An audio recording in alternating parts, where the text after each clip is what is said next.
அழகோடு ஆலங்கனத்தோடு அழகோடு அலங்காரத்தோடு அவரும் பிறர் பக்கம் சாயும்படியாக, பிறருடைய பார்வையும் அந்த பெண்ணின் பக்கம் சாய்க்கும்படியாக ஆடைகளை அணிந்து வருபவர்களை ரசூலுல்லாஹி ஸல்லல்லாஹு அலைஹி வஸல்லம் சர்டிபிகேட் கொடுத்தாங்க.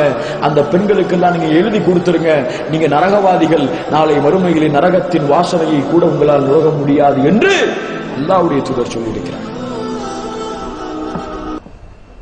தன் மனைவிக்கு ஒருவன் அனுமதிக்கிறான், தன் பிள்ளைகளுக்கு ஒருவன் அனுமதிக்கிறான், தன் சகோதரனுக்கு இந்த ஆடையை ஒருவன் அனுமதிக்கிறான். சுப்ஹானல்லாஹ். அவங்களாவது நரகத்தில போக மாட்டாங்க. இதை அனுமதிச்சவன் என்ன ஆவான் தெரியுமா? அல்லாஹ் நாளை மறுமையிலே அவனோடு பேச மாட்டான், அவனை பார்க்க மாட்டான், அவனை சுத்தப்படுத்த மாட்டான். யார் அவன்? தன் உம்மத்தவர்கள், தன்னுடைய குடும்பத்தார்கள் பாவத்திலே மானக்கேடான விஷயத்திலே இருக்கும் பொழுது அதை பார்த்து தடுக்காமல் இருந்தவர்.